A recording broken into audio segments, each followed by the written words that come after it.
Bannayuganda mwenna abalumirirwa Fred Lumbuye Kajubi njagala mwenna mubeere ku video eno. Ekisinga okunnuma kwe kubeera nga babalimba. Kwe kubeera nga bababuusabo. Babafudde ekyokuzannyirako. Amazima gengendo bagamba amazima agali ku ground gegana amazima gengendo okubawo olwaleero. Njagala video eno mujennyamire nnyo. Kubanga nasazeewo nti ndabikengako ennaku ezikoleki okusinga tudde ku ground. Tulina ebintu bingi nnyo ebyokukola. Tulina okubeera nga omutanda ali mu Europe wano. Twamutaddeko tiimu yaffe era tugenda kujja tubabuulire kiki ekigenda mu maaso kubanga Mmengo yasalawo okusirika. Omutanda twamutaddeko tiimu. So tulina ebintu bingi nnyo ebyokubakola ki. Naye kye mbadde mbasaba ekintu kya Fred njagala mwe muwulira information eno saagala kuddayo kuwulira. Omuntu addamu n'abalimbalimba. Njagala muwulirize information eno. Njagala musharinge video eno egende yonna. Naawe agenda okujja okuwakanya ebigambo bye nkugamba oba bye ngenda okwogera oba sources zange ze bampadde kubanga nsobodde n'okupenetratinga kubanga twebuuza lwaki kiri bwe kiti. Muganda waffe agenda mu weeks 2 tetuwulira kiki ekigenda mu maaso. Abamu batugamba mbu ali Uganda, abamu batugamba mbu simanya biki, abamu batugamba nti simanya kiki. Naye nga ffe abasajja abalya ku mitwe gy'engege ffe abasajja ababaddeko ku internet for such a long time. Va kuba n'abajja wano abaagala zi likes anyway buli omu ali free okukola kyakola ki kyayagala. Oba mukitegeera. Mbadde nkusaba bw'oba oli in hurry then please kubanga siggwa ontumye okujja okwogerako eri abantu. Bw'oba oli in hurry please genda ku gataliiko nfuufu genda ku ki. So mbadde mbasaba bannayuganda bannange Fred mwatuuka okumwagala ate mwebale nnyo okubeera nga mwagala Fred. Fred mwamwagala because yawaayo obulamu bwe okubeera nga asavingira eggwanga nga Fred talina kintu na kimu kyayagala. Tayagala posti, tayagala sente, tayagala ki. Naye mwenna abasonda sente, mwenna abakola emirimu gye mukoze na mwenna abataginga aba hashtaginga abasindika Twitter please temujjanga okwo. Oba mukitegeera. So mbalamusiza njagala muwere abantu bannange kubanga saagala kukeera ku macha njagala mba equipping ne information gye njagala mutegeere lwaki Fred yawambibwa. Eyo yensonga egenda okusooka okutwebuuze ffenna kubanga tuli basajja ng'abantu bwe mugamba nti twasoma. Bannayuganda twagala tubagambe lwaki Fred yawambibwa yensonga esooka. Ensonga ey'okubiri baani abawamba Fred. Ekyo njagala ebibuuzo ebyo mubiwandiike akutte ekkalaamu n'olupapula. Lwaki Fred yawambibwa? Lwaki Fred bamuwamba? Era baani abamuwamba? Era lwaki bamuwamba? Bwe baamala okumuwamba abantu abali ku ground bategeera batya nti Fred bamuwambye? Owulidde? Abantu abali ku ground mikwano gya Fred gye yabanga nayo kubanga Fred yalina abantu all over the world. Yalina abantu mu diaspora, yalina abantu e Uganda, yalina abantu everywhere. Ani yasooka okutegeera nti Fred bamuwambye? Abo abantu abali ku ground step kiki ze baatekinga kubanga omuntu bw'awambibwa then there are steps that are supposed to be taken. Abantu abo steps ze baatekinga ziri fruitful after all these days.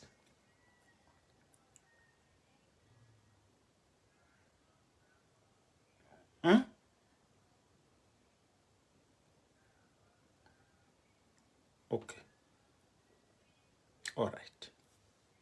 Byebe bibuuzo bye mbadde njagala tubeere nga tutambula.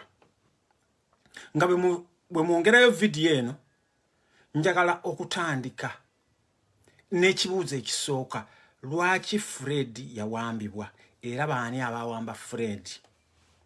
Njagala mwandalayininge oba muteeke ekigambo mu bracket nti kisuspectingibwa Fred Kajubi yatandika okumanya embeera ye nti si nnungi. Fred Kajubi yali abeera mu bantu ettake. Na realizing nti embeera ye si nnungi. Fred n'asalawo ne yeeyongerayo. Kaakati Fred bwe yeeyongerayo gye yali abeera, n'atandika okulaba abantu abamutambulirako era n'atutegeezaako. N'atugamba naye kojja, waliwo abantu abatambulirako era yakyogeranga nti bannange waliwo abantu be bansindikira okukola bwe ABCDEFG whatever. Kaakati olunaku lwakyalumu abasajja bajja ne bakwata Fred. Fred yali asula mu nnyumba nga erimu ebisenge 4. Ennyumba eyo erimu ebisenge 4 bano abasajja bwe bajja. Abasajja bamenya enzigi zonna era Fred bamutwala bubi nnyo. Kaakati bwe bamukwata, njagala mu abali ettake. Fred ono kigambibwa nti yalina omwami gwe yali abeera naye. Omwami oyo baye Ivan oba ye Brian. Mwami Ivan, mwami Brian gwakola mu factory. Lwaki up until now togendanga kulopa ku polisi nti Fred yabula? Mwami Brian oba Ivan gwakola mu fabrika. Lwaki togenda no reportinga Fred nti taliiwo? Kubanga kyemukoze kiri ekintu kimu. Abaana abasinga mwenna ate njagala abaana mu abali ettake. Mu abaana abali ettake temulowooza nti nno okubeera ettake nga temuyina mpapula. Bw'ogenda ku polisi n'ogamba nti waliyo omuntu bwati ne bwati. Nti polisi ejja kubuuza nti empapula zo ziruwa. No. Gwe mwana gwa abeera ne Fred.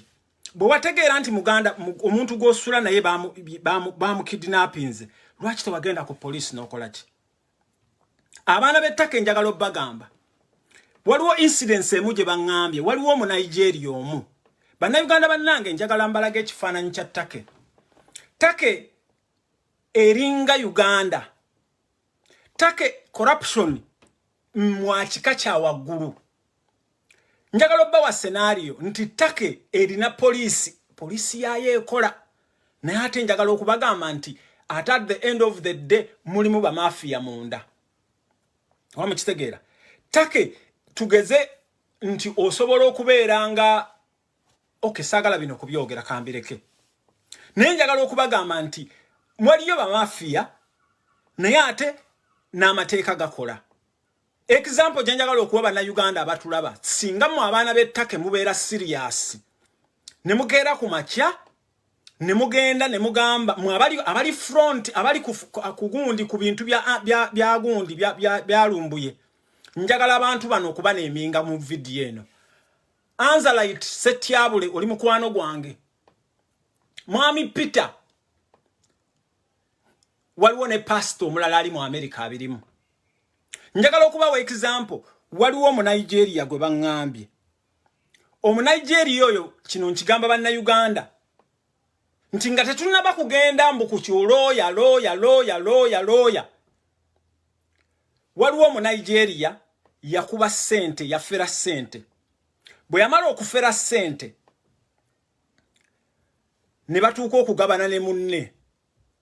Bwe baagabana ne munne n'amuwaako akatono. Oli n'atwala ennyingi. Kigatto wange ow'ettaka ŋŋamba nti munne ono gwe yawa akatono n'alwana naye n'amufumita ekiso n'amutta. Bwe yamala omufumita ekiso n'atambula n'akola ki? N'agenda n'atwala ssente zonna. Kati bano baganda be ne batandika okunoonya munnaabwe nga tebamulaba. Kye baakola Abanigeria ne bagenda ku polisi. Bwe bagenda ku polisi bababuuza nti ono omusajja mumanya address gy'abeerako. Polisi bwe yafuna address, polisi n'egenda ne contactinga landlord. Kino njagala mukiteeke mu Lumbuye scenario. Singa bannayuganda abali ettake baakeera ku makya ne baripotinga Lumbuye, bandibadde bagenda okay kamalirize ekyo mu Nigeria munange nga police egende ewa Land Road abadde asuza mu Nigeria oyo omu Nigeria nga bamufuna Land Road nga Land Road bamusaba spare key kubanga oli yamutta n'amala n'amusibiramu n'akola kinagenda n'okgenda munange police ngefuna Land Road nga bakwata spare keys nga bagenda nga baggulawo bwe baggulawo basanga omusajja mu Nigeria mufu police nekozesa agundi zaayo nekozesa kamera ne after 3 days abantu abali ettake bemba mulaba video yange eno mu Nigeria bamukwata yali yasala nga yagenda na Cyprus bamukwata kakati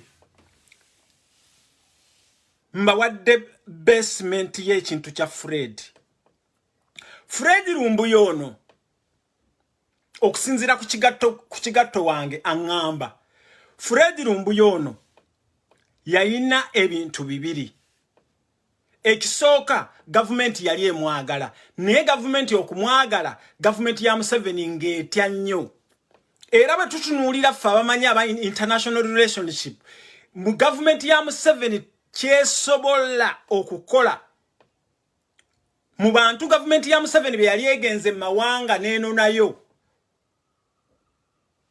yagende wa Jamiru Mukulu Tanzania nejjayo Jamiru Mukulu naye ataako kali kabadi kaabwe Jamiru Mukulu tabangako mulabe wa Museveni singa Fred Lumbuye government ya Uganda yali emwetaaga nnyo mwe mwani badde muwa obutwa Museveni kyakoze ku bantu oba banna Uganda bonna kye bakoze ku bantu abali eno nge abawala they have killed them with poison kakati bana abantu be bategeera nti Lumbuye afuuse ddiiru mu abaana b'ettake mwe mwa organizinga ba mafia bano okusinzira ku kigatto wange njagala mbazimbira ekintu kino nga bwe kyajja bwe mwa organizinga ba mafia bano ne muwamba Lumbuye ne mumutwala nga mukolaganye ne police nga mukolaganye na buli kimu Lumbuye bwe bwamutwala nga musuubira nti government ejja kujja gye muli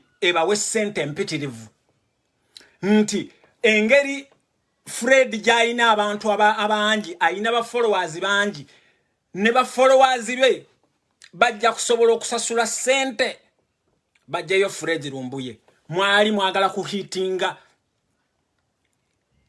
ekinyonyi ebinyonyi bibiri nga mwagala bihitinga with one stone kakati mwana Uganda mwena mwebuuza lwaki omusajja Okero Oryemu ayingirawo ku bintu bya Lumbuye lwaki Okero Oryemu ayingirawo ku bintu bya Lumbuye Okero Oryemu bwe baawulira bwe babategeeza nti Fred Lumbuye ali in captivity Okero Oryemu ne batandika okwogereza n'aba mukimanyi bulungi nnyo nti mwafuna information okuva mu Uganda kubanga gye mwasookerako nga ffe tetunaba kutandika kugamba nti gundi tumusondere ssente kye mwakola okusinzira ku kigatto wange bwangamba kye mwakola government mwagisaba ssente empitirivu era government bwe abagamba nti ejjabba wa ssente zonna naye government kyegenda okukola emwagala Fred ng'ali mu Uganda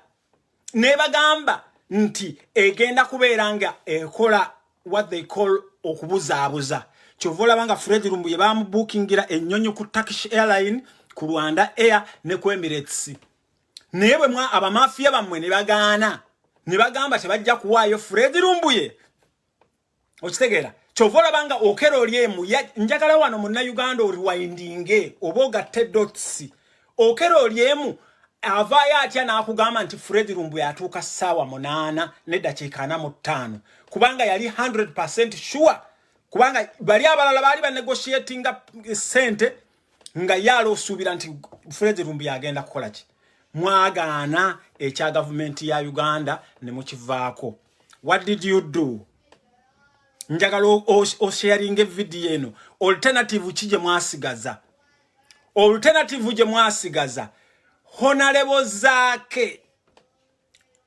takeerangako ku macha n'afuna visa nti ajja ttake ku bintu bya Lumbuye ekyo mukijjeeko. Honorable zake waliwo emikolo gya gavumenti oba assignment za gavumenti oba eza parliament. Honorable zake we yafunira chance ejja Istanbul. Honorable zake bwatuuka Istanbul mwamutomeza baana mmwe.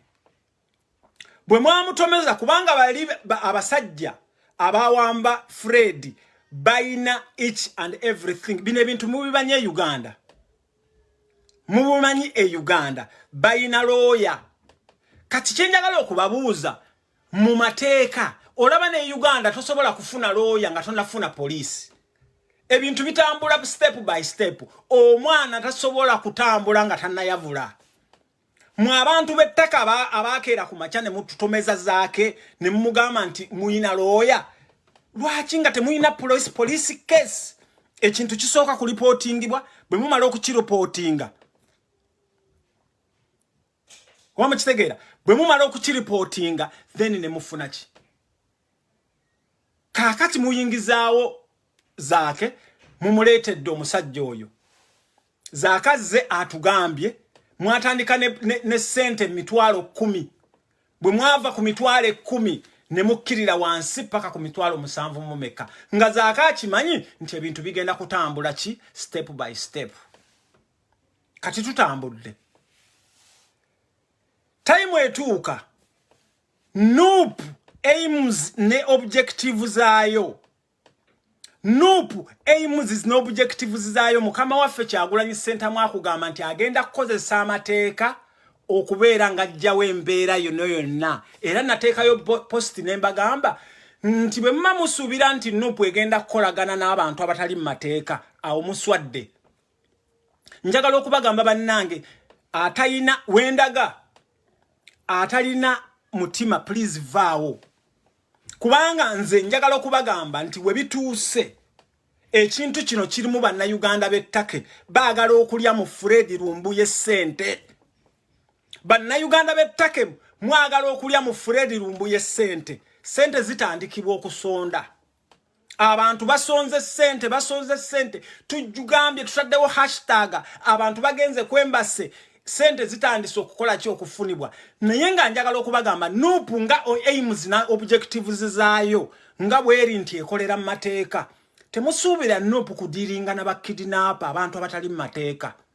NUP we mukikola at your own risk. Mwanyena ze Patricia Waneggulo yazze n'abagamba nti bw'oba odiringa ne kidinapa tomanya ki ekigenda maaso. Mwenna bannayuganda bavaayo abagamba nti obulamu bw'obuntu tebugolwa. Yes we know. Naye abantu abayina Fred Lumbuye okusinzira ku kigatto waffe abantu we cannot predict them. Oyinza okera ku makya n'obaweeja 7,000 olaba bannayuganda olaba abantu ba NRM bayogera nga Zake encouraging abantu okusonda sente bayogera nga tuwaddeyo sente. Kakati ne bukeera ku makya God forbid Lumbuye ne bamusondera sente ezo bana abasajja ne bakimanya nti tulina sente ne baddamu ne batusika eriyo ne batamutuwa. Tugenda kuddawa Wama kitegeera. Kakati we mufunye ekizibu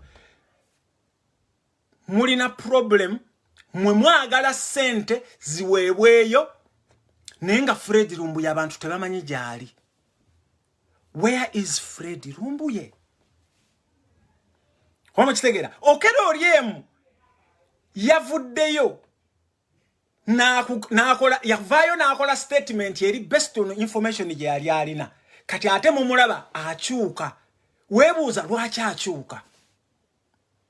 Wama kitegeera. Lwaki akyuka? Lwaki ayogera information ye tekwatagana? Kakati mwe bannayuganda muperereza mutandise okukwata kubanga wano mubadde mukuba Lubongoya. Even prior to that mwe musuubira nti buli muntu eno NUP y'Abaganda ate muswadde nnyo kubanga Lubongoya agenda kubeerawo era singa teyali effort ya Lubongoya. Singa teyali effort ya Lubongoya ebintu ebirungi Louis byatukoledde temubiraba. Ebintu ebirungi Louis byakoledde mukama waffe temubiraba. Louis atambulira mu kutya engeri gye yali n'abasajja bali yagaana okuba kola ki okuba joyininga baagala kumutta nemwe bwe muvaayo buli lwe mulaba ekigundi kati muli eyo mugamba tuganye okuwaayo ssente ani gwe bawa ssente kubanga mwe mukutte Fred Lumbuye njagala okugamba eri bannayuganda mwenna nti Fred Lumbuye akyali mu ttake Fred Lumbuye akyali mu ttake mwe mwagala Nuupu eweeyo ransom we cannot deal with mafias kino njagala kibagamba it is very sad muganda waffe Fred Lumbuye ebirala byonna saagala kubiddamu kubanga singa naye yategeera nti abeera mu nsi efaanagana nga ttake yandibadde ta broadcasting bintu bye to that extent singa yategeera nti abantu abamwetoolodde muyinza okubeera bwe mutyo yandibadde takola ki kakati muli wano mugamba nti Fred Lumbuye muganye okuwaayo ssente baani be muwa ssente kyenjagala okubabuuza lwaki mwasooka mbawadde example y'Omunigeria baagenda ne bamufuna gyali Fred Lumbuye wabadde abeera wamanyikiddwa Fred Lumbuye abantu abadde abeera naye oyo omwami abadde naye talina kyakola ki bannayuganda ffe twabeeranga mu South Africa nga tuliyo irigale naye ng'ekintu bwe kikugwako oddukako poliisi takenga gavumenti eri entitled okukuuma omuntu ng'ali mu ggwanga oba aliyo ligale oba irigale takeyonga gavumenti that is the basic gundi eya buli every country kakati mwe mukutte Fred Lumbuye mukolagana n'abo abantu be mulina wamukitegera mukolagana n'abantu abo be mulina muganya okuta omwana mumusuubira nti mugenda kufuna ssente oba NUP oba ba chapters mwenna mukwata ssente muziwa abayaaye Fred Lumbuye aveeyo ekyo kijja kuba kirungi naye mumanye bw'oba odiringana ki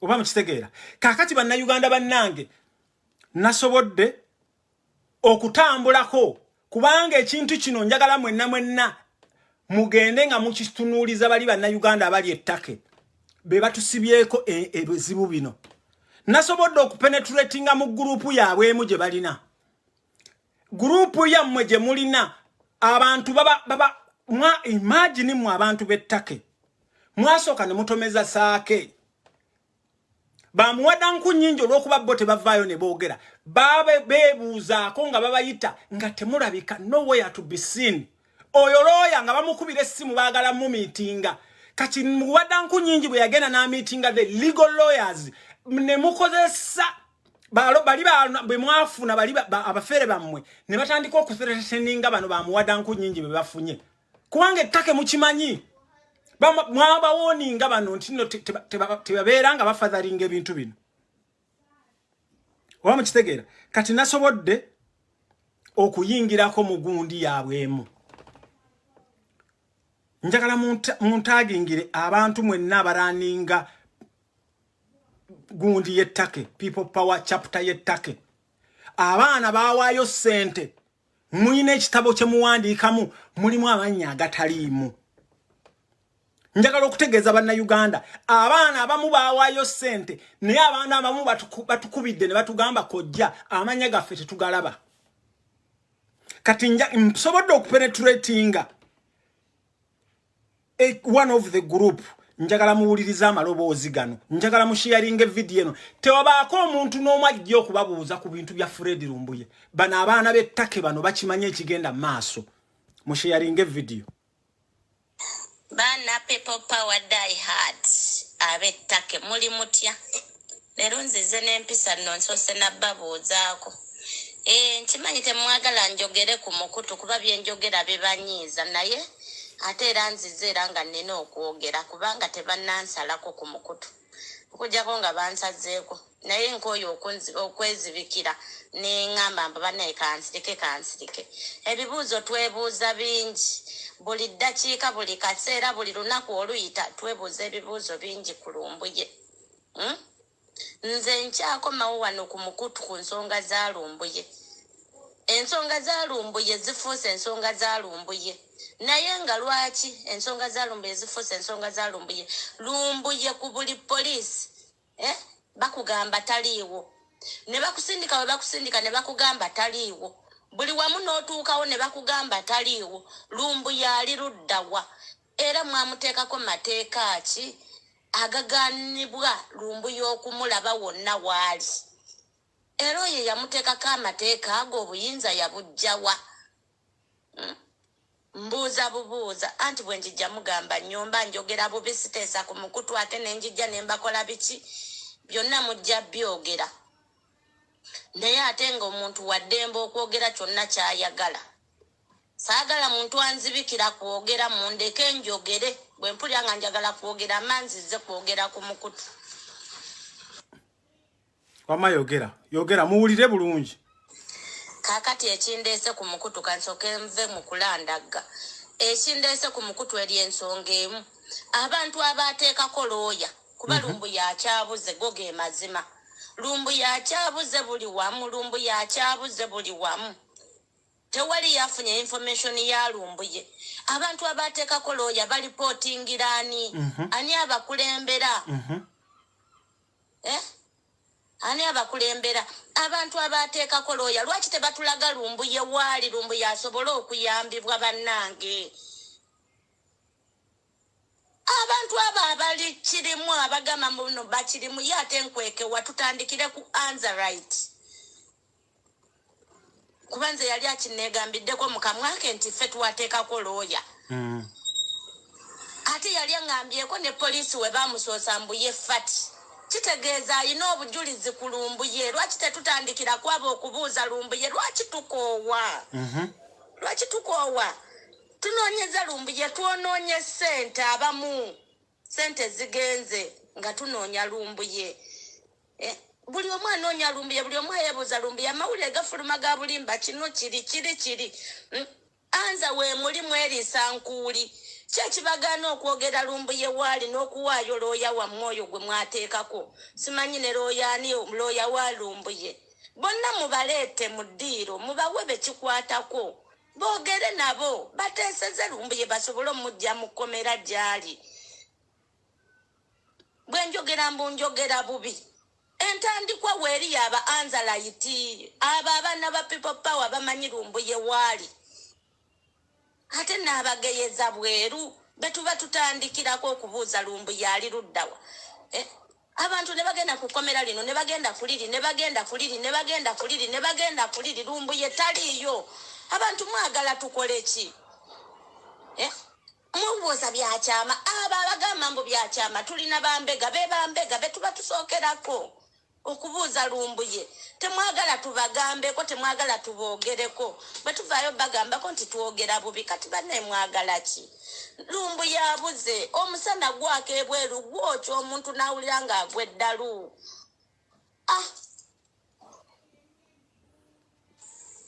fati ekisinga okunyiiza kiri ekintu kimu tulina entandikwa ey'abantu abamanyi Lumbuye waali tulina entandikwa ey'abantu abaateekako looya naye n'ekirala kambuuzeemu musango ki Lumbuye gw'oyazza ogwo ogutabeerako munnamateeka nga talina muntu yenna gw'alina osisinkana ng'okimanyi munnamateeka awo gw'omusibe musango ki Lumbuye gwe yazza ogutalina oguli restricted nti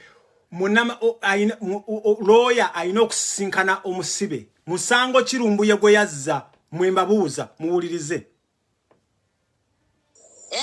nabeera nga tasobola sisinkana bantu bo baali kuyambye looya kikaaki looya yennyini newankubadde aba ayagala ssente osooka nakusasulako deposit kale tetuganye mulimu abasasula zonna naye abamu asooka kusasulako deposit n'akwata deposit ate era looya bwakumiitinga era amiitinga n'abantu bo kiki ekiganye looya waffe okumiitinga bannamateeka abaffe abasindikiddwa ng'ekibiina okujja okununula Lumbuye bane tukoye ebintu eby'okutubuzaabuza buli ddakiika Lumbuye bannange abamuyinako amayitire weemuli lwaki buli omu atandika kwebuuza bane lumbu yali Uganda lumbu yali ttaka esimanyi biki lumbu ye bannange kiki lumbu ye mumufudde lumbu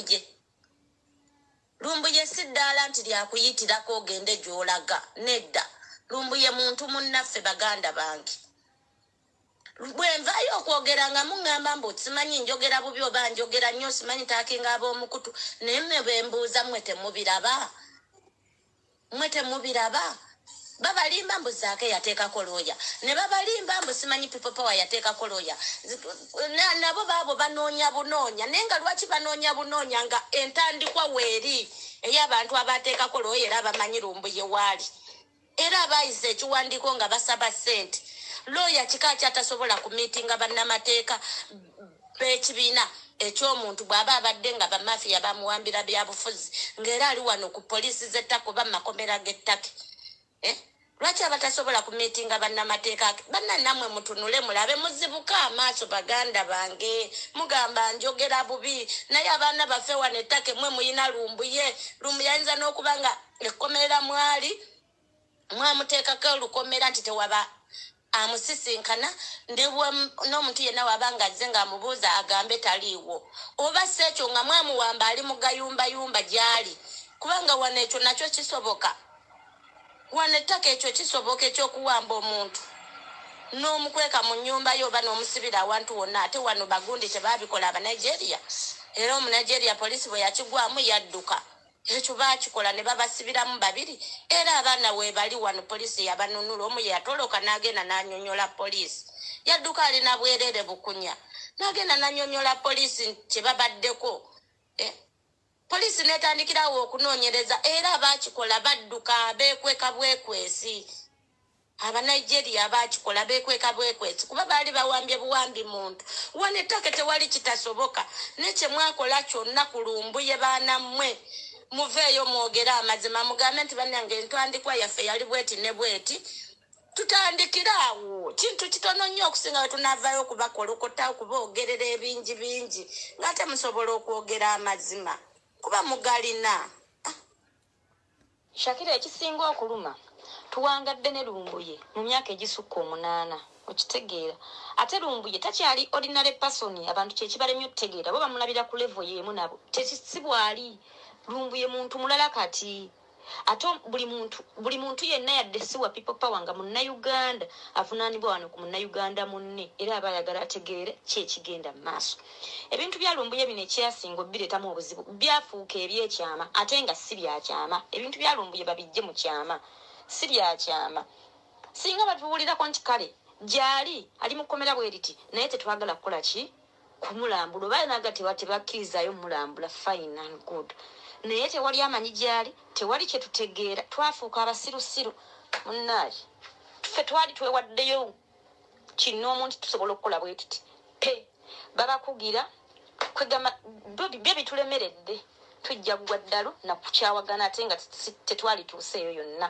kitegeera kuba ffenna tuli Bannayuganda tewali ayagaliza lumbuye kibi ku ffenna naye waliwo akabonda akamwagaliza ate endowooza osigala mu kkomera kuba bitulemeredde abantu bonna basirise bakoowa okuyombera ku zipeegi okitegeera kyekisirisizza abantu si kusirika nti basanyufu basirise busirisi beewala ebizibu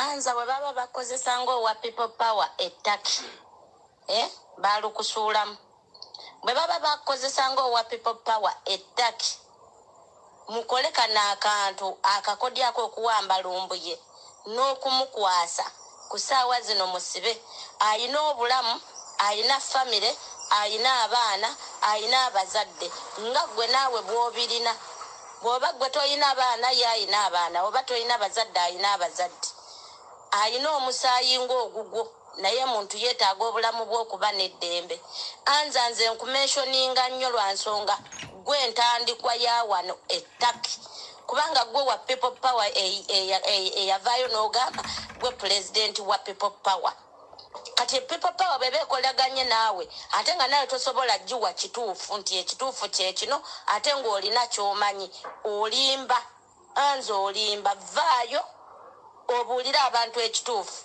watugamba mukyabikolako tulindemu essaawa tulindemu tukyalinze paka kati weeks 2 toyina mawulire ge watuwadde ku Lumbuye wabula ogamba kimu nti looya yeetaaga ssente lwe bamuwa ssente nga olunaku lwe bawa looya ssente lwe lunaku lwe bata Lumbuye ekyo wakimanya otya era wabijjawa Mwami Ssetyabule Anza bakubuuza abantu gwe wakimanya otya nti olunaku lwe bawa looya ssente Lumbuye lwafuluma ani yakuwa information eyo Anza oli mukwano gwange naye bwe kigenda kutuuka ku kintu kya Fred Anza oli mukwano gwange nnyo naye ekintu ekigenda okutuuka ku kya Fred nange wakiri n'atambuza ebigere n'enve Island Fred muyina okumusesema mulekeraawo okusuubira nti nno nuupu egenda kukwata ssente z'abantu ze baasonze mbwe zikwate eziwe ba mafia bwe muba mwatunda Fred mumulanga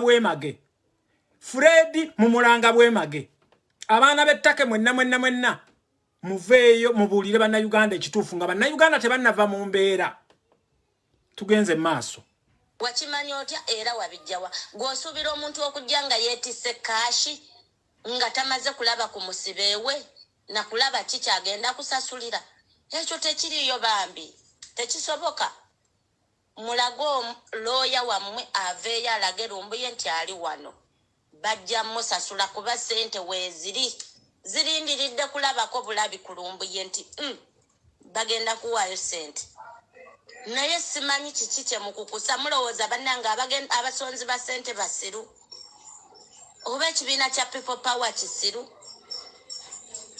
ekibiina kya People Power kiyina obwongo 10 ku kinnaakyo temwasooka kwetegereza baakutomeza Anza naye beera mugezi vaayo baweeyo abaakutomeza nze nkubuulira Anza gwe neesibyeko kuba gwe pulezidenti waffe wano wa People Power wadde sivaayo nti nkugambe nti mpa kaadi oba nzijje mu meeting oba ki naye gwe pulezidenti waffe wano ettake ng'owa People Power kola omulimu gwo nga guli straight ate ne ku luli nakugamba ebintu byo bikole straight singa bibeeramu naaga bigenda kuba omupiira nze nkubuulidde Anza gwe neesibyeko nze vaayo oyogera ekibiina ky'okola nakyo tunoonye Lumbuye aliwa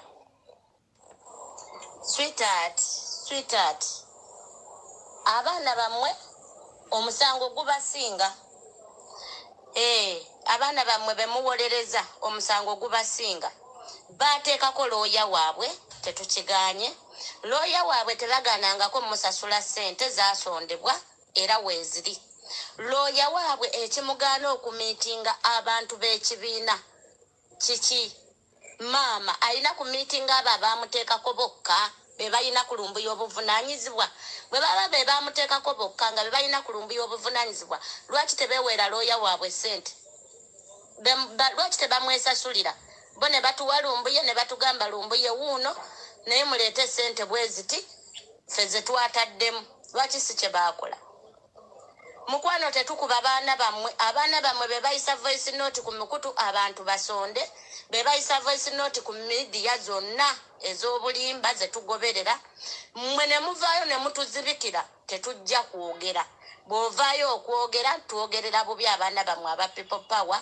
oba ab'ekibiina kyammwe oba aba groups eziri ettake abayamba Lumbuye si bwe kiri abaana ba gurupu zammwe eziri ettake ng'aba People Power bayambye ekirumbuye bamanyi gyali bamusirikidde abaali muyambye abaali waddeyo ssente babakuba nkokola babakubye omugongo babagamba kintu kimu okumitinga looya waabwe oli balina kujja na kashi yaweze ssente zaaweze zaasondebwa ze baasaba tezaaweze n'ekirala lwaki Lumbuye talinaako mayitire nti ali kupye mumanyiiko baweereza abazirikodinga babajjawa asuubira nti osobola okukwata mu gundi eno asuubira nti osobola okukwata mu vidiyo eno mbadde nkusaba onoonye obusiisisi obw'ekigwagwagwagwa. I stay in Europe and I'm a subscriber of Vodafone. Asuubira nti osobola okukwata mu vidiyo eno oswadde ebyo bikole eyo mu subscriber bwe mutieni simanya buwani obwo bwekisirusiru amwe subscriber of Vodafone tosobola n'olunaku nolu kunkwatako n'olunaku n'olumu bw'oba osubira njagala kutegeeza banna Uganda mazima enja bwe mukeera ku makya Kojja Omugezi ne muwulira nti ngenze bwe muwulira nti Kojja Omugezi bamuwambye definitely abantu be Ireland be mutandikirako abantu be Ireland tebajja kweyisa bya kigwagwa mbwate babasabe sente never gwasuubira nti oyagala kukwata mu video eno oswadde nsaba mwana wa maama oleme kuggwamu maanyi ate era nga bw'ogambye nti ebintu byonna tubikwasiza Allah mu mbeera eyo nsaba twongere okusabira muganda waffe Fred okusinziira ku bigambo bya lawyer nga bwe yanyonyodde mukulu lawyer wa Mary okuva e Uganda eyasobodde okuba nti ate yazenga omusango tegunaba kuggwa ng'ebintu tebinakuggwa mu mbeera eyo nsaba mugume nnyo ate musabe nnyo okusinziira ku bigambo bya lawyer nsaba tugume ate tusabe nnyo embeera yonna abo bonna abalinamu ddoboozi eryo ly'ery'omwami oyo Anza ly'ery'eddoboozi ly'omwami Anza muwulirize bulungi embeera oba emisanvu gyonna egiremesa mukulu okubeera nti afuluma ekkomera nsaba Allah tusaasire atugirewo emisanvu egyo n'ekirala nsaba ku bigambo oba amawulire agaweebwa e Uganda simanyi kigendererwa ki naye nze kyemmanyi bayinza okuba nga bali ku diversion oba okwongera okunnyika emitima gy'abantu n'okwongera okunoonya baki be bayinza okubeera nga bateekawo okulemesa Lumbuye obutava mu kkomera Uganda nga bwe nategeeza waggulu awo kyesinga okwagala ku mukulu Lumbuye kwe kulaga abavubuka abali ebweru w'eggwanga abagezaako okulwanyisa eggwanga gavumenti eriko okubalaga amaanyi ge balina so mu buufu obwo bali badde baakuba dda Lumbuye ebifaananyi kyenkakasa nti looya abo wenzira ku ttiimu ya looya nti bwagamba nti bamuleeta ne batamutuusa era ne balaga nti bamukweka bannamawulire kati essaawa zino omukulu n'avaayo yayogera ebigambo nti tetumuyina yasooka n'agamba nti ajja ate n'addamu n'agamba tetumuyina essaawa zino era bandooza yatumiddwa akomewo amenye emitima gy'abantu oyo minisita nsaba baganda bange ne bannyinaze twongere okubeera nga tuteekawo embeera yonna kakati njasaba mbategeeze nti looya mu kafubo ke twabaddemu yategeezezza omukulu n'amugamba nti take byonna ebibadde bikolebwa babadde babiraba ku system era nga yakwata omusango gwa mukulu Lumbuye n'aba nga amweyimirira looya nga era teri looya ayinza kuva wabweru wonna oba okubeera nga mumuggyako omusango ogusikwasa looya mulala era n'amutegeeza n'amunenya n'amugamba nsonga ki eyabateesezaako eyabadde ebageresaako teekako looya omulala kati bano abaana kye baakola baakwata Lumbuye ne bamuteekako emisanvu bawameri bwe baasazeewo okukolagana ne looya omulala looya yalemesebwa okusinziira ku mwono omwami Anza looya yalemesebwa era ebyagenda maaso byali tebiwoomesa ddigobe kakati mwami Anza Ssetyabule ojjukira eddoboozi lye kankulindo omalirize abantu naye nga kino kyaddirira okubeera nti batambudde amakomera gonna batambudde buli wamu naye nga amakuba matuufu nga bwe nali mbategeeza waggulu awo bagalese ate nga ge gaabaleeta so omukulu looya bwe yamubuuziza ebibuuzo n'agamba nti nsaba kisonyiwo era mu buufu obwo looya n'amutegeeza nti bwe baba nga ensalesale yaggulu era nga ssente we ziba teziweereddwayo ku olwo mu kubeera nga bamwetaaga ajja kulinyisa omuwendo gw'essente emitwalo 10 n'amutegeeza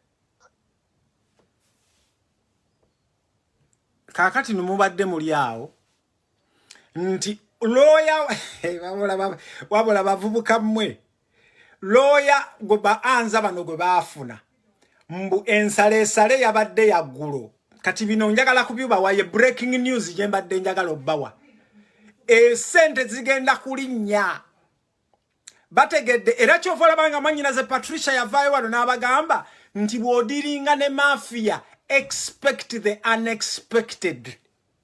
Kakati njagala okutegeeza banna Uganda mwenna abalaba video yange emitwalo tekikyali 7,100 okusinzira kuono anze yaleeta lawyer oyo lawyer akugamba nti kati lawyer yalinyisizza mwe emitwalo giri 5 giri 10 mwe emitwalo kati giri 10 wabula bannange anza Setyabule Mwami Peter waliwo ne pastor gwali mu America. Mwami Peter bwe nali nkubuuza ebintu bya Fred ne mugamba mwetudde mu group yammwe bwe mwatudde mu group yammwe mwabaagala okutufera ffe banna Uganda ne mugamba mbu musazeewo oyo pastor omulimba ali mu America. Pastor mbu ya releasing amawulire simanyi oba pastor yalina ne church awe ettake ne sebo mbubo baweetaaga amawulire kati baanza tebakyafulumya amawulire oyina kuba ki mu America. Pastor gwali mu America bwobola ba video yange eno najja ne nkubuuza na okay gundi ani Peter oli mwami muntu mukulu oli muzadde omuntu eyampe namba yo muntu ali respected Peter wali tomanyi nga nange sikumanyi ne because ekintu kya Fred kyekyamusobozesa okubeera nga mpenetrating n'enkufuna kati oli mu kubulaminga muntu eyampe namba omuntu eyampe namba tomubulaminga bulaminga emirimu gyammwe gye mukola kubanga mwagala kutufera mwategeera nti Fred alina following bwe munaamukwata ne mumunyweza mujja kufuna sente naye mbagambye nti aims ne objectives za nupu tulwanyisa omuntu nga Museveni atusibyeko bumafia ate tetusobola kukolagana n'abamafia. Era kyovola banga abaana baffe abawambiddwa bonna abaana baffe abasibiddwa bonna ba Nubian baasibibwa bonna tubadde tubajjayo nga tuyita mu mateeka kati mwe ka group kana akasuubira nti mugenda kulyamu Fred Lumbuye sente muswadde mukunamidde ekala gwe mulinganga obugundi wa Juma Seiko nomani bwasiba ayogera Koma kitegeera oyinza otya okubanga onoonya information ekwata ku Lumbuye mwate okube mu America nze ndi wano mu Europe ndi mu middle takeri endie eno endi mu east kati ate nkube mu west je manzi jagundi nemwe namwe mutumale mu amagezi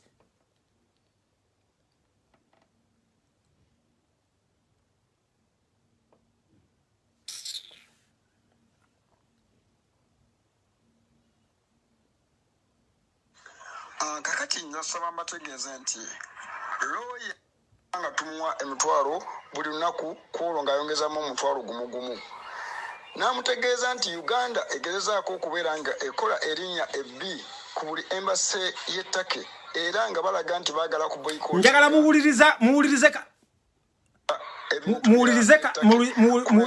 muwulirizeka audio kano njagala mukawulirize bulungi. Ebateesezaako eyabadde ebageresaako teekako lawyer omulala.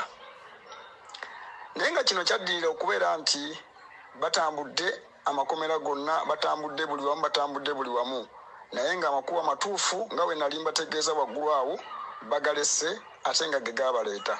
So omukulu lawyer bwe yamubuuziza ebibuuzo n'agamba nti nsaba kisonyiwo era mu buufu obwo lawyer n'amutegeeza nti bwe baba nga since ensalesale yaggulu era nga ssente we ziba teziweereddwayo ku olwo mu kubeera nga bamwetaaga ajja kulinyisa omuwendo gw'essente gibeere emitwalo 10.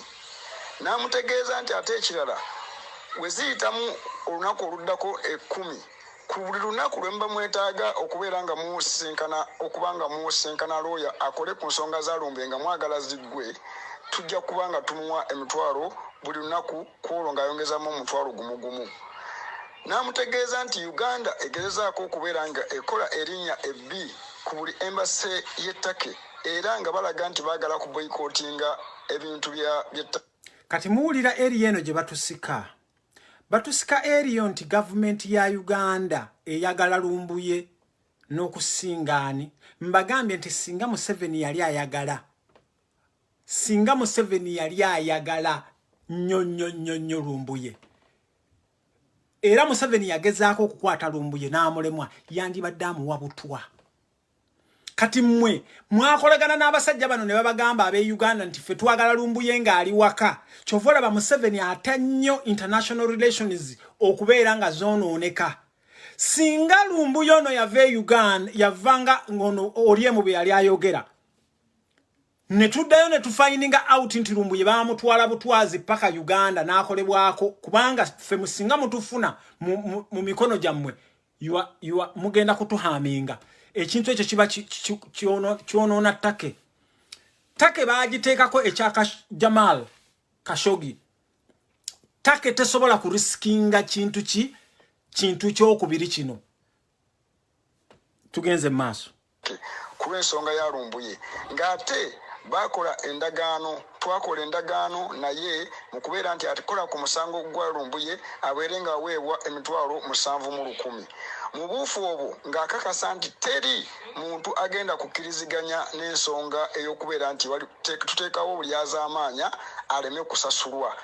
Era nga ategeeza nti ne bwe tunaatalaaga ne tugenda ewalala wonna bajja kuzza omusango eri oyo yagutandika gwe twakola naye endagaano.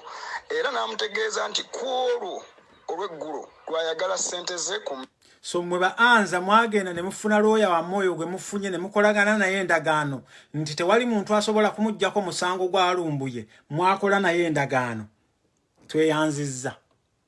Mukulu wa Mary n'asaba agende ayogereko n'abakulembeze aba Secretariat ab'ekibiina kya NUP abakulembeze abatutwala abategeeze obukwakkulizo era awandiike obukwakkulizo ye bw'ayagala. Looya asayiningeko ne looya abeerenga alirizinga mukulu Lumbuye mu 24 hours. Mu buufu obwo nga mugategeezezza nti embeera yonna ey'okumuprotectinga egenda kukolebwako nga Lumbuye ali wabweru ng'amubuulidde n'amugamba nti nabasaba ne lisiti y'abo abantu abafamire ye ne tumutegeeza nga Lumbuye yamanyi famire ye nga bweyimiridde nabaki bayetaaga okubeera nga babeera protected. Ne tumugamba nti singa abaafulumye Lumbuye ajja kukola ki? Ajja kweteerayo abo abantu abafamire ye. Koloya n'atutegeeza n'atugamba bwe tutyo twamusaba era Lumbuye wanaabanga amaze okuba nga ateereddwa agenda kuwandiika lisiti y'effamire ye mu buufu obwo bw'okubeera nga naye beera protected. So bino mbadde saagala bategeeza naye kiribaddewo okunaku lw'eggulo lwonna nga tumanyi tutuuse ku nzikiriziganya mukulu asayininga essente ate omukulu n'alinnya ennyonyi n'addayo e Uganda. Nawe neebuuliza yabadde yakima ki? Anza ne gurupu yammwe mbagambye nti mwami wa Mary mugezi. Mwami wa Mary tasobola kukolagana n'abamafia. Mwabadde mwagala asayininge mbu sente zijje. Okitegeera? Mwabadde mwagala asayininge mbu sente zijje. Ye n'agamba he cannot do it. Alina okuddayo ne yeebuuza ku bantu abaamutuma. Takola twabagambye nti if we are expecting the worst, we are ready to expect the worst. Njagala okukibagamba. If the worst is to happen, we are ready to expect it. Nete musuubira nti NUP egenda kudiringa namwe abafere. NUP temusobola kukubeera nga mukwata sente ne muziwaayo nga muziwa mbafere. Kubanga bana abasajja be muna abawa sente bajja kukitegeera nti Fred Lumbuli ali worth something. Tugenze maaso. Osiba kutumya osisenkane ttiimu ate n'ogenda mu birala byonna ebyogenda makomero okutalaga era omukulu n'amutegeeza tewali system wano gy'oyinza kuyitamu okufaanaganako nga wabadde n'amugamba nti ekirala oli looya naye tosobola kutambulira amateeka n'emitendera nga looya walina okutambula okubeera nga okwasaganya ensonga eno. Mukulu ne yeetonda nga we mbategeezezaawo nekiba nga kiwedde nga alina kudda mu ssaawa emu ng'alina kudda akomewo asayininge omukulu akwate omu ku ffe agenda alabe mukulu Lumbuye. Era yategeezezza nti ebyo n'ebitambulira amawulire bikyamu era bifu. n'atutegeeza mu buufu obwo nti singa tuba tumukwasaganyiza ssente ze agenda twala omu ku ffe agenda alabe mukulu Lumbuye era mukulu Lumbuye mu ssaawa 24 abeere ng'ateebwa. We neebuliza lwaki yazzeeyo e Uganda ng'ensonga zo tezinaba kuggwa. Bannange mbasaba naffe mutusaasire abasobodde okubeera nga tutambulira mu mbeera eno okutuuka mukulu Lumbuye okubeera nga alaga nti teyadipootingibwa kuddiza wakanga gavumenti bwe yali yeewaana. Essaawa zino tuli mu mbeera yonna eraga nti abakulembeze balina kulirizinga essente zisobole okubeera kuba ssente z'abantu okubeera nti zinunula muganda waffe Lumbuye. Naye ate gwe n'oddayo ng'ensonga teziwedde. Kakati ndowooza muwulidde. Kakati njagala okusooka okukola disclaimer. Kojja omugezi bwe njogera naawe ng'ebintu by'oyogera tebikwatagana, I press the red button. Njagala wenna akubira kojja omugezi essimu bw'oba oyogera nange nga by'oyogera tebikwatagana, I press the red button. Mwami Anzalite nayogerako naawe wamukitegeera ebigambo bye waŋŋamba byali bikyamu, ebigambo bye waŋŋamba nagenda okulaba nga sibikola ki. Era njagala okugamba I recorded you kubanga nagenda okukulaba nga bakigatto bange bakutambuliddeko. Anzalite oli muganda wange, oli musiraamu munnange, naye gurupu gy'olimu y'abantu bakyamu.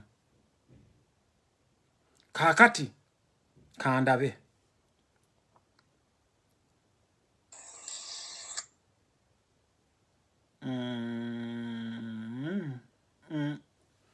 Kamala okunoonya wano.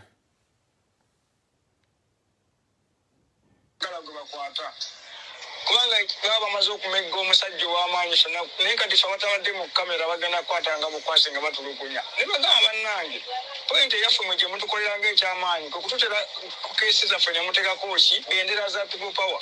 Naye mwe muli mu ssente mulya ate mwe mwefudde abagezi. Maanyi njagala kutegeera ekintu kino. Gwe bukyanga Fred Lumbuye bamukwata mwali mumulabyeko oba mwali mulabye omuntu eyali amulabyeko? Kati kojja kankubulire kino. Kyenyinza okutegeeza Lumbuye abasajja abamuyina bamukwata nga wonogamba nti tibakwata nga balina ddiiru wakati wa gavumenti eya Uganda. Kati ffe tujja ne tubanyonyola obuzibu omwana bwakola ki bwalimu. Okigeranga gavumenti abasajja abakwata Lumbuye mbu bamukwata nga bamaze okufuna mission okuva e Uganda bamukwate. Anzalite mbu mwajja meaning Anza omanya abantu abalina Lumbuye. Meaning Anzalite omanya abantu abalina Lumbuye. Tugenze maaso. Nsaba osharinge video eno. Njagala okuva ku video eno nga buli mfollower wa Fred, buli muntu yenna akola emirimu nga gino gye tukola otegedde ki ekiri ku bottom line. Lwaki Fred up until now tannavaayo? Nsaba okuva ku video eno ng'eriko shares 20,000 na. Njagala mu sharing video eno. Njagala tumanye nti kubanga after this video tugenda undercover. Twekozemu omulimu, we have to tuyina okununula Fred Lumbuye. Tukoye okubuzibwa. Ntumiddwa nkole video eno naye njagala video eno mugisharinge. After this video bwe mba nange mnaffe mugenda kututta mututte. Tugenze maaso. Azoba okubeera nti balaga nti emutwala. So ne tujja ne tubeegayirira ne tubagamba bannange omwana bagenda kumuyisa kino nekino tubanyonyola omwana kiki kye badde akola nga buloga abadde akuba gavumenti ntubagamba naffe k'ensonga lwaki tuli kubyeyo tuli mu kubonaabona. Okitegera kye gamba abasajja ne bagamba mugenda kukola mutya. Ne bagamba nti ffe tulina byagundi zammwe musobola okukwasaganya mbeera yonna efaanaganako bwe biti ne bakiza mu ssente ko ffe tetusobola ssente. Ne bagamba bamubatwalako omusajja tugenda mukwaki bamutwala. Ne tubagamba nedda ensonga eriwo tugenda kwogera ne bannaffe tulabe kiki kye mugisaba kisobola. Bali basandikidde mu mitwalo 10. bo bayina omuntu nakugamba kino nga onogamba bakayihula beno nga onogamba nti bakayihula beno bani basali musale kati mwe mubadde musuubira ebimu ebyennaku bisekerwa mwe mubadde musuubira nti lumbuye abamulina be bakayihura b'ettake basali musale b'ettake be balina mbulumbuye okusinziira ku bigambo byo Anza tugenze maaso kakati Anza buli lunaku zino sente abantu ze tubasonza kubanga njagala okugamba at the end of the day Anza wulira fa abantu ababadde bakubiriza abantu ababadde basonda sente zino kubanga sente zino tubadde tusimanyi zigenda mu legal farm registered sente zino tubadde tuli asokoja kye kugamba legal farm registered buli kimu kiri clear niye ate nga bali bayise mu kubeera nti no legal farm registered gye bayitiramu okola abantu bafuna sente zaabwe kati ate lwaki muwada muku nnyingi lw'oyo mulamba ajja n'apostinga muwada yakyogedde n'agamba nga bannamateeka babaawo n'abantu bakolagana nabo mu poliisi oba mu magye okubeera nti bawangula emisango n'agamba osanga omusajja ono nga omusajja abasajja bamutadde ku pisto bamutadde ku nningooli okubeera nti yabagamba omusango bagumuddiza omwana bamumuwe abeere ng'omwana ali mu mikono gye basobole bali okuyisizaamu sente zaabwe nga baziisa nga ziringa ziri mu mateeka naye nga bannamagye bazeetaaga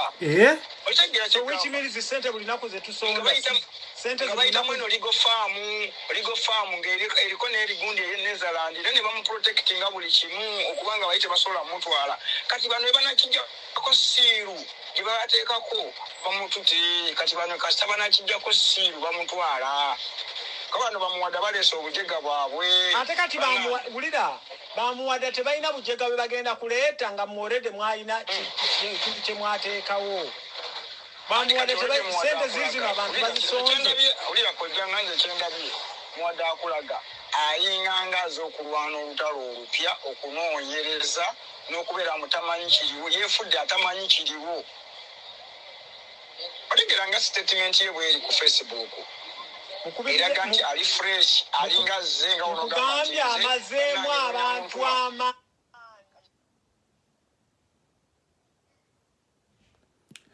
Okay, bannange ebintu bingi nnyo ebyokwogera naye kyembasaba kiri ekintu kimu mwe mwena bakola emirimu ng'egyaffe gino gye tukola don't expect omuntu ow'ebweru okujja okuyamba mwe mwena abakola emirimu gino gyonna ng'oli everywhere. Surround yourself with abantu b'osuubira bw'obeera nga olinaamya emikwano. Surround yourself n'abantu abalimu emiramwa. Naye bw'oneesurroundinga ne self abantu kyovola ffe mu Lwarabu bagamba nti bin Adam, omwana wa Adamu, ne bw'aba muzungu ne bw'aba muyindi ne bw'aba yaani ne bw'aba Abaafugani Museveni baleese Uganda, bonna we reason the same thing.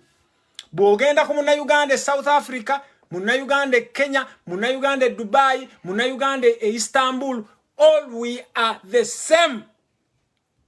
Mwe bantu mwe mwasalawo ne mukuterumbuye mumutese mu safe house mwagala sente. Kati mutaddewo gundi egamba nti mwagala kutusika mutusika.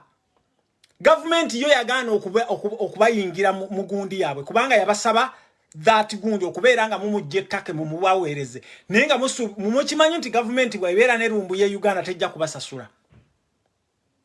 Naye kati mbumusazeewo mbuli lumbu ye lwabeera nabo mbwe sente zeeyongera. Kati gwe Munnayuganda munnanga alaba video yange ng'oli ttake. Kikukakatako okugenda Fred Lumbuye n'ogenda ku poliisi tebagenda kukusaba kiwandiiko. Tebagenda kukusaba ki. Munnayuganda munnange gwali ettake. Genda ku poliisi mu reporting omusajja oyo nti he is missing. Nkimanyi poliisi y'ettake ekola erimu obugundi bungi. Ne bwe muna reporting omusajja oyo nti he is missing, poliisi y'ettake bw'esalawo okukola ekola.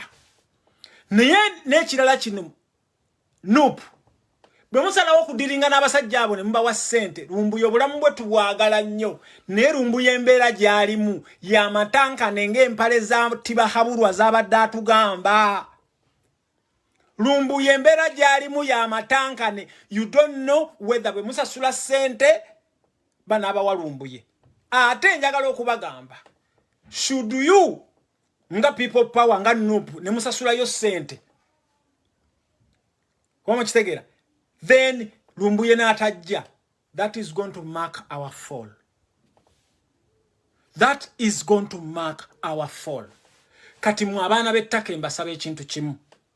Bw'oba olaba video yange eno mugende mulope ku police okureportinga ku police tekikwetaagisa kubeera ng'olina bitambuliso nkimanya embeera yammwe gye mubeeramu naye let's hope kubanga bannayuganda tubeera mu nsi zonna nze bampitako jjo omugezi amanya gange agasi abamu okujjako ng'omumanyi nze amanya gange gennina amanya gange genkola ki gennina oyinza okusanga omuntu ng'omumanyi nti ye Mukasa ng'ate eri yeeyita Okero oyinza okusanga omuntu e South Africa twabeerangayo nga tutambulira ku nkootanyi nga tweyita bakalyechezi nga tweyita bakamanzi let us hope nti Lumbuye yali amanyikiddwa ettaka awo nga ye Fred Kajubi Lumbuye. Let us hope that.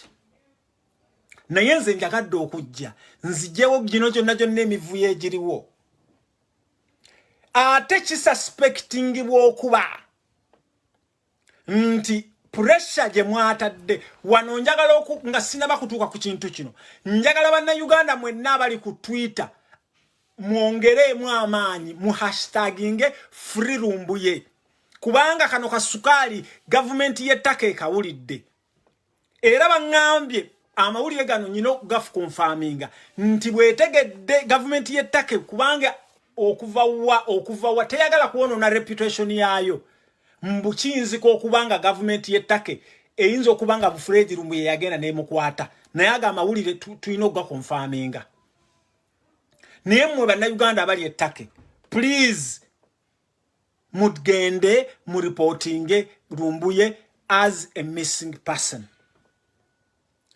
Bwe mumalamu abanupu muganda wange wa Mary wazzeeyo muganda wange Zaake baakutomeza naye sometimes mubeera we muli ate kino njagala okukibagamba mmwe njagala okubagambako mmwe naddala mmwe ba member of parliament Zaake wano wali e Istanbul nga nkukubira amasimu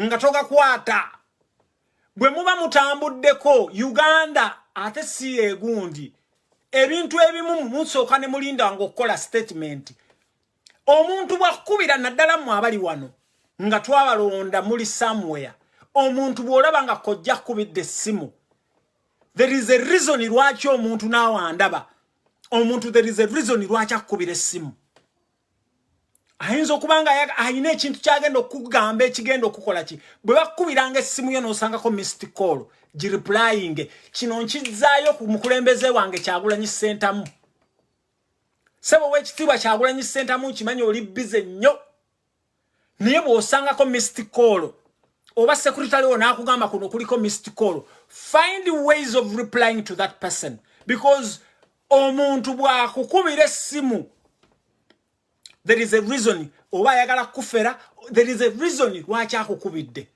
ddi lwakukubidde mulekeraawo okuneglectinga Zaake wano nakukubiranga amasimu nga nkimanyi nti abo abaana bajja kukutomeza Zaake singa reputation yo tebadde nnungi Zaake kino ekintu kibadde kikutomeza so bannaffe mwenna abanuupu naddala mwe bakama baffe njagala wano okukongratulatinga Lewis Rubongoya bannange Lewis Rubongoya bw'omukubira essimu omwami oyo secretary general waffe oyo akuddiza naye okubira Joro takwata n'okubira Shamimu takwata n'okubira Simanya Kakembo wali wano ng'otusaba obulu ng'otusaba tukuyambe naye kati tokyemu kyakwata mwe mumbeera mu buzibu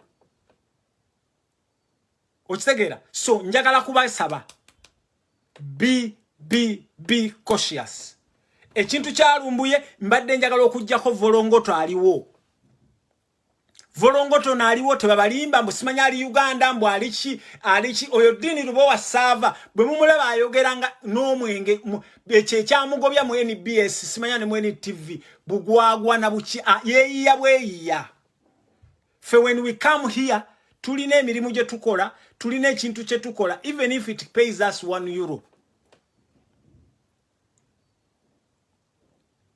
Wa mukitegeera so njagala okubasaba